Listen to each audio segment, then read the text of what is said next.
y el tiempo estranguló mi estrella. 4 números giran insidiosos, ennegreciendo las confituras, y el tiempo estranguló mi estrella. Caminaba trillada sobre pozo oscuro, los brillos lloraban en mis verdores, y yo miraba, y el tiempo estranguló mi estrella.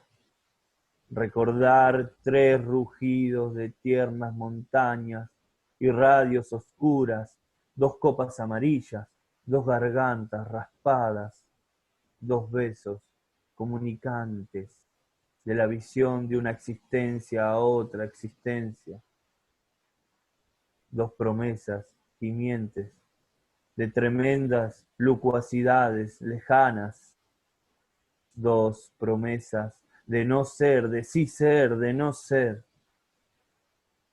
2 sueños jugando la ronda del sino alrededor de un cosmos de champagne amarillo blanquecino, 2 miradas cerciorando la avidez de una estrella chiquita, y el tiempo estranguló mi estrella. 4 números ríen en volteretas desabridas, muere uno, nace uno, y el tiempo estranguló mi estrella. Alejandra Pizarnik. Bueno, muy buenas tardes a todos. Somos Juan Machado y Sebastián Cariac.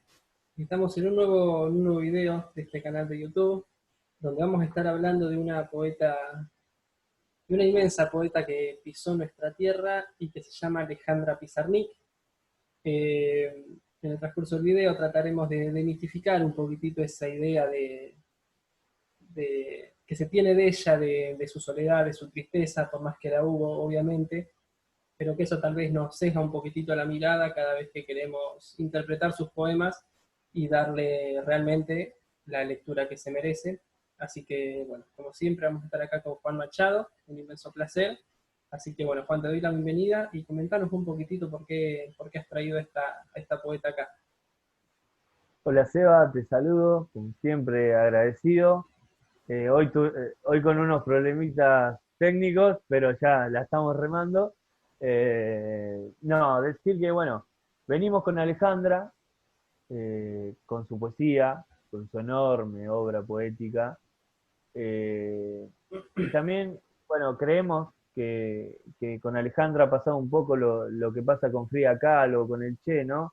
Gente que usa la remera con la cara de Frida o del Che y, y la verdad que no conocen la historia o lo que pensaban o lo que decían o cómo actuaban. Creo que con Alejandra pasa un poco eso en la literatura argentina.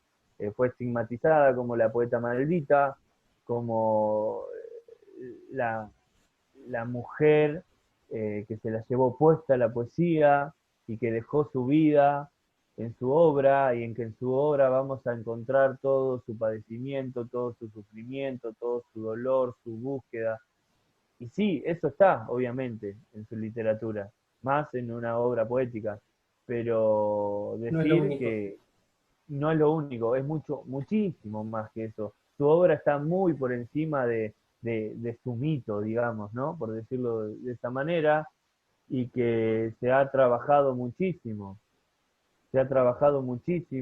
en su obra, y ella ha trabajado muchísimo en su obra, una gran lectora, y que logró esa enorme poesía justamente por eso, por ser una gran lectora, por ser una trabajadora incansable de la palabra y, y bueno, hoy vamos a hacer un poco hincapié en eso, ¿no? En dejar un poco el mito de lado e ir a su literatura en sí, que es enorme. Tal cual, como vos bien decís, ella fue una trabajadora incansable de la palabra porque ella entregó su vida a la poesía, ¿no? Hasta un punto en que, bueno, después vamos a discutirlo o no, si esa poesía se la terminó llevando puesta a ella. La realidad es que el trágico final que ella terminó teniendo a pocos sorprendió, porque parecía todo eso anticiparse de una forma muy cruda en su poesía, pero creo que también formaba parte por hacer esa lectura lineal, por decirlo de algún modo, de toda su obra. Porque Alejandra Pizarnik fue una lectora empedernida de grandes escritores, grandes filósofos, y todo eso la terminó formando para después entregar una obra tremenda, una gran obra, a pesar de que ella a los 36 años ya se había suicidado, pero que le bastó para quedar, creo que, en lo más distinguido que hay de la poesía, sin lugar a dudas, en territorio argentino, al menos. Creo que ha sido elogiada y ha sido compañera de grandes escritores, incluso Jorge Luis Borges la ha elogiado. O sea, Borges no se ha destacado por elogiar compañeros, y justamente él ha sabido decir de que Alejandra Pizarnik hablaba de cosas que hasta el momento no había hablado nadie. Por ejemplo, era una persona muy inteligente, una persona muy culta, y que no encajaba en este mundo en este mundo ni en esta sociedad. Sí, ella se encargaba de dejar en claro eso de que no se sentía de este mundo, de que ella habitaba otras tierras, por decirlo de alguna manera, y en su poesía eso está muy presente. En su poesía hay una eterna búsqueda de algo que la aferre a la vida, de encontrar algo que le diga, che, dale, dale, estás viva. Lo único que ella encontraba como excusa de vida era escribir, leer la poesía en sí, ¿no? Y sí, fue muy valorada por Borges. Fue cuando ella vivió en Francia, eh, tuvo una gran amistad con Octavio Paz y con Julio Cortázar, con Juan Gelman.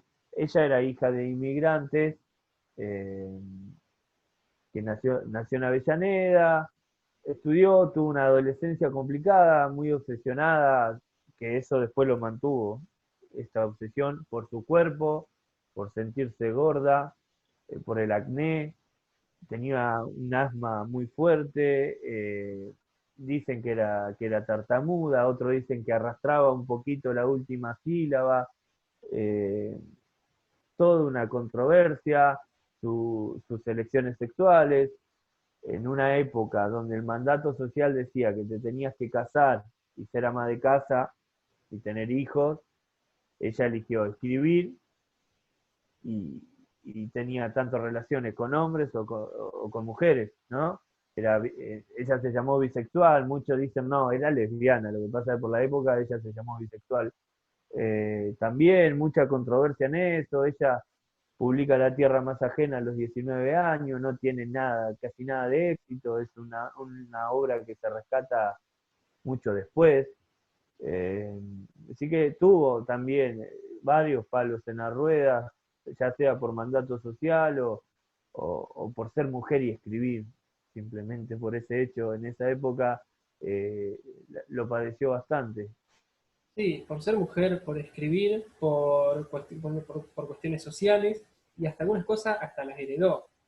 Fue una familia muy trágica, sus antecesores estuvieron muy vinculados o sea, eran judíos, sufrieron mucho la Alemania nazi de aquel momento. Ellos estaban acá durante la Segunda Guerra Mundial, y mientras tanto se iban enterando, y como que todo el ambiente en su casa era muy hostil en aquel momento. Su infancia era muy difícil, su adolescencia también, porque ella estaba llena de complejos, y parecía que el único refugio que encontraba era la poesía.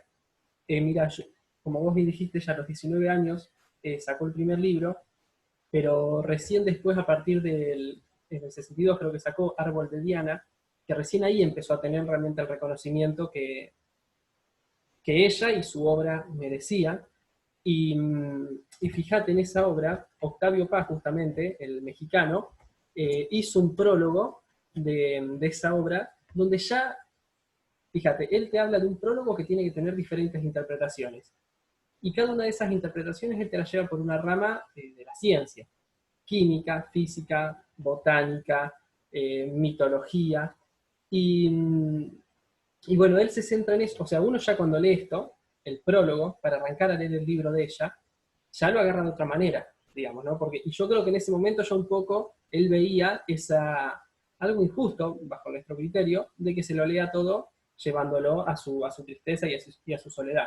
Fíjate acá, él en un momento del final del prólogo dice: algunas personas con reputación de inteligencia sé de que, a pesar de su preparación, no ven nada. Para disipar su error, basta recordar que el árbol de Diana no es un cuerpo que se pueda ver, es un objeto que nos deja ver más allá, un instrumento natural de visión. Por lo demás, una pequeña prueba de crítica experimental desvanecerá efectiva y definitivamente los prejuicios de la ilustración contemporánea. Colocado frente al sol, el árbol de Diana refleja sus rayos y los reúne en un foco central llamado poema, que produce un calor luminoso capaz de quemar, fundir y hasta volatilizar a los incrédulos. Se recomienda esta prueba a los críticos literarios de nuestra lengua. O sea, hasta qué punto permitía diferentes lecturas su escritura, ¿no? Su obra narrativa completa. Sí, y lo importante acá, de dejar de lado la biografía, en este caso de Alejandro, mito, como quieran llamarlo, para leer su literatura en sí, que es hiper interesante. Es muy importante la literatura que ella logró. Pasa un poco como con las ideologías de los escritores, ¿no? Muchos de nosotros que estamos de este lado hemos leído a Borges dejando de lado su ideología, porque si no, no se lo puede leer, y Borges te deja con la boca abierta y no lo puedes creer, eh, el manejo Sí, de sí. su literatura, ¿no? Y creo que con Alejandra hay que hacer lo mismo en el caso de dejar su vida trágica al lado y leer esta literatura, que ahí vamos a encontrar que no hay nada librado al azar. Todo lo que hay en las poesías ya es súper elaborado, trabajado, pensado. Sí, está lo vomitivo, sí, está el sentimiento, está el dolor, está la búsqueda, está el silencio, la sombra, los pájaros, están.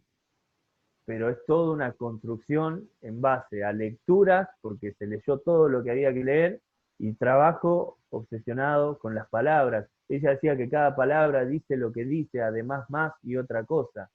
Ella creía en la palabra y creía, decía que la poesía es el lugar donde todo sucede.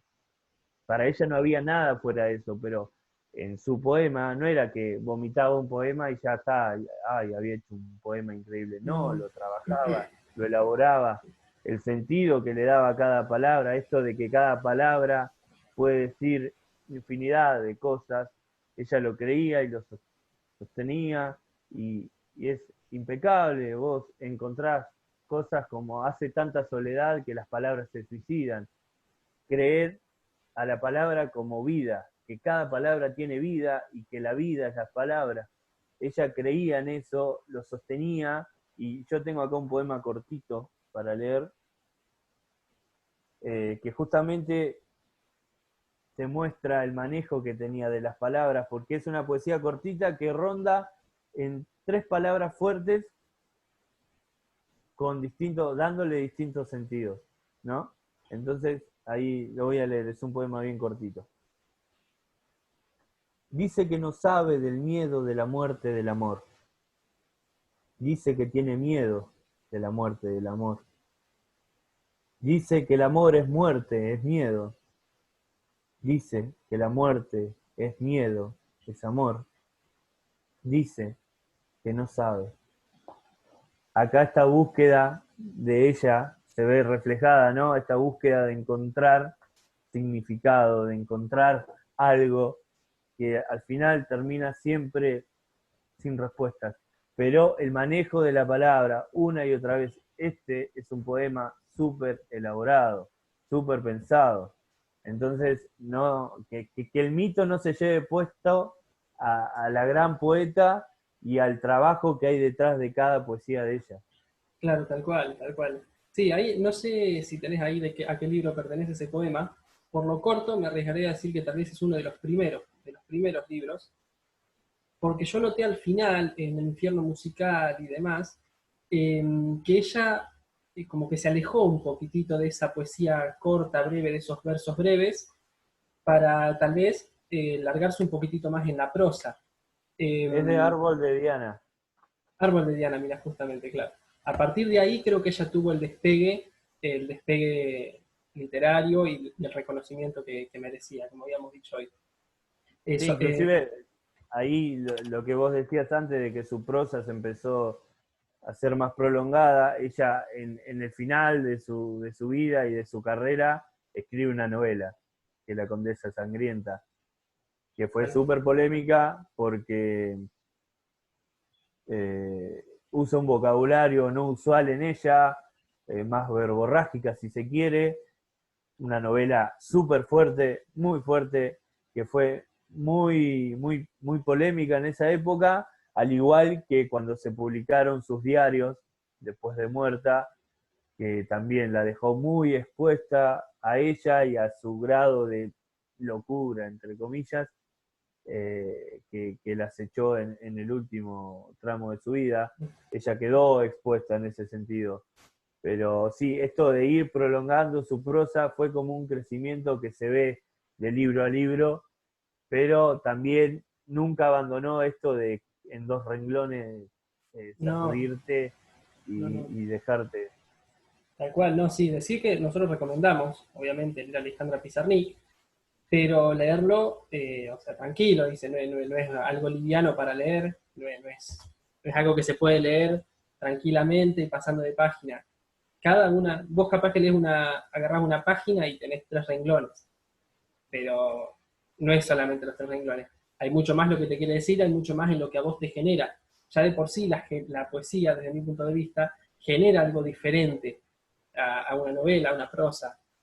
Pero Alejandra Pizarnik es como el ejemplo, es lo supremo de eso, ¿no? Porque a vos, cada vez que lees algo de Alejandra Pizarnik, no podés pasar a la otra hoja sin realmente decir qué me habrá querido decir con esto, y el tiempo que te lleva a leerlo es mínimo con el tiempo que te lleva a pensar cada uno de los poemas de Alejandra Pizarnik. Vos hoy hablabas muy bien de cómo ella, bueno, como que no encajaba en este mundo prácticamente en ninguno de esos aspectos o en ninguno de sus gustos o de sus objetivos.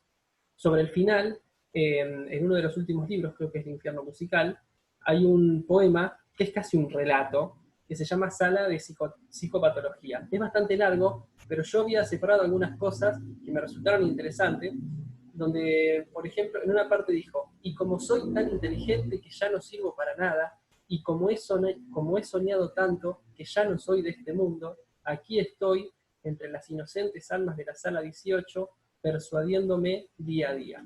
Ella tenía un grado de conciencia altísimo, que ese grado de conciencia fue el que la llevó a tener semejante sufrimiento por su desapego con la realidad que tenía la sociedad a su alrededor. Y ella en ese poema que yo recién leí, habla sobre su sexualidad, habla sobre su niñez, habla sobre la muerte de su padre, y lo hace con un lenguaje muy duro. Y yo creo que todo eso terminó desembocando en la novela al final, con un lenguaje crudísimo, pero es algo que fue evolucionando en ella y es algo que se fue viendo. No sé cuál fue el motivo, es difícil tal vez no relacionarlo de, con su estado de salud cada vez peor, porque ella en ese momento ya estaba internada y demás, pero es muy difícil, digamos, despegarlo de eso. No sé qué opinas vos. Sí, sí, a ver, todo su padecimiento y sus cuestiones eh, psicológicas se ven reflejadas en su poesía, sin dudas, pero no es todo eso. Ella Claro. logró construir otras cosas también muy lindas. Hay un poema que dice yo y la que fui sentada en el umbral de mi mirada. Es bellísimo. Lo que hizo ahí es bellísimo, es hermoso, ¿no? Y me parece que, si bien se repite esto, ella termina hasta con cierto grado de esquizofrenia, ¿no? Eh, Ella durante en ese- mucho tiempo, perdóname que te interrumpo, fue adicta pastillas que usaban para dormir, pastillas que usaban para despertarse, que en aquel momento era muy fácil conseguirla, y en algún momento como que claramente se le juntó todo a ella. Vos fijate acá justamente en este mismo verso, en este mismo poema, que decía, yo quiero solamente poner fin a esta agonía que se vuelve ridícula a fuerza de prolongarse. O sea, la muerte de Alejandra Pizarnik, como te digo, difícilmente le haya sorprendido a alguien. Y es un personaje que se terminó formando, no sé, yo creo que un poco, no sé qué opinarás vos, yo creo que un poco el personaje le terminó afectando su vida porque, desde mi punto de vista, ella encajaba de una forma en la sociedad o en un ámbito literario y después era algo que tenía que mantener.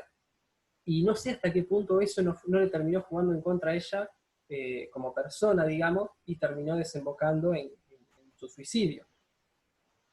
Sí, ella, yo creo que ese personaje que crearon de ella, eh, ella no se enteró, no le interesó, ella no le interesaban esas cosas.